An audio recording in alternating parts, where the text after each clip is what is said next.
પાણીપુરી હવે પાણીપુરી તમે પાણીપુરી તો બહુ સારી બનાવો એમ વાત સાંભળી મેં. હા અમે એક નંબર પાણીપુરી બનાવી રોજ અમે અહીંયા જઈશું તમે અહીંયા બેસી જાઓ લ્યો પાણીપુરી બનાવી લ્યો જલ્દી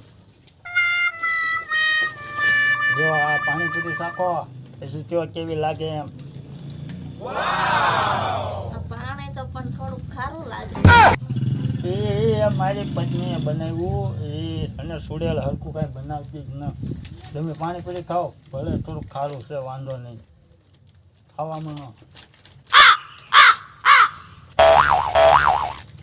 બસ હવે તમારા પૈસા કેટલા છે? ના પૈસા રહેવા જો ને ભાઈ તમે રોજ ખાવા આવજો પૈસા નહીં લો જેની નવા એરિયામાં આવ્યા છો ને એટલે પૈસા નહીં લો હા પણ નવા ભલે એરિયામાં આવ્યા હોય પણ તમારે કેમ બૈરી છોકરા નથી? તમે એલા એ સુડેલનું નામ ન લ્યો એ ભેંસ જેવીનું તમે નામ લ્યો માં એમ કહો સુડેલ જેવી. આયા રેવા દે પબ્લિક જો જે ગમે કરી